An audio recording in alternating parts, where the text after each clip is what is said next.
कधी ना कधी आपण सगळ्यांनी पेनकिलर घेतलीच आहे. गोळी घेतली की आपल्याला वाटतं दुखणं कमी झालं, पण खऱ्या अर्थाने दुखणं तिथंच असतं, फक्त ते जाणवत नाही.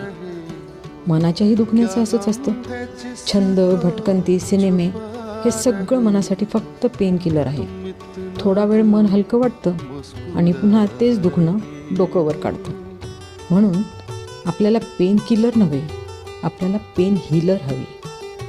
कारण जखमेला मारून शांत करणं वेगळं आणि जखमेला भरून काढणं खूप वेगळं असतं. जिथं मन शांत होत नाही तिथं शांतता शोधणं देखील एक भ्रम आहे. संगतही अशीच हवी. आपल्या गैरहजेरीत गॉसिप नाही तर सन्मान केला जावा, जो मनाला हील करतो, कील नाही. दुसरं म्हणजे पार्टीत गर्दीत असूनही एकटं वाटणारे भरपूर भेटतात, पण एकांतातही विश्वाशी जोडून जगणारे कमीच. हीच माणसं दुःखाला शत्रू मानत नाहीत. ती म्हणतात, हा सूर्य आणि हा जयद्रथ, हे दुःख आणि हेच जीवन. स्वीकार करा, हिलिंग करा, मुक्ती मिळवा.